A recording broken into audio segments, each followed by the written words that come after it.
Ezra Levant here for Rebel News. I'm at the border between Israel and Syria. And over there's a bunch of wind turbines. I can't help but pointing that out. Green energy scams are everywhere in the world, including literally in a border zone that's a hot border from time to time.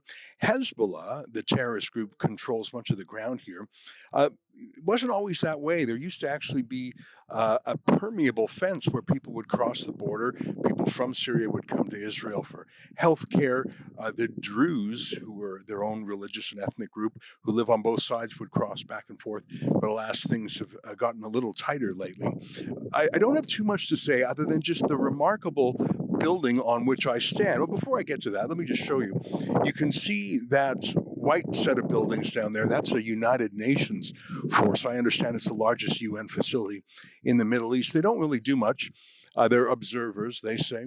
Up on the hill there is some Israeli listening posts, but that back there is Syria. They can see us just like we see them. This building I'm on, though, is what I actually want to talk to you about now.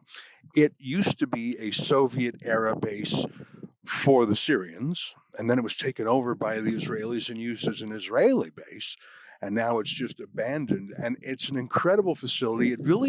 I couldn't help but think of Chernobyl, that brutalist Soviet architecture, abandoned and dilapidated, but reeking of sorrow and failure and mad political schemes. There's graffiti everywhere, of course. Some of it's in Hebrew. I saw some in Russian or Ukrainian, which I thought was fitting. Some of the Russian special forces that had been operating in Syria, in some ways fighting against different terrorist groups like Al-Qaeda, have since relocated to the Ukraine war. There's so much going on here. Thank God we in Canada live so far away from any troubles.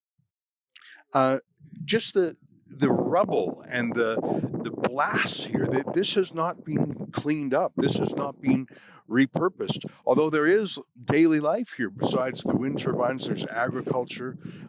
People do live on both sides, and not just the Druze, but Jewish community on this side. That's the nature of this town. But I really just wanted to show you the incredible structure on which we stand. And it brings back memories of the Berlin Wall in that it's been utterly graffitied. It brings back memories of war, the absolute detonation of some of it. It was actually a little bit nerve-wracking walking up some of those stairs. But mainly, the old saying about Canada, that Canada is a fireproof house, far away from any flammable materials. We're so lucky. We really haven't had the horror of war, and we've had very little terrorism in our country.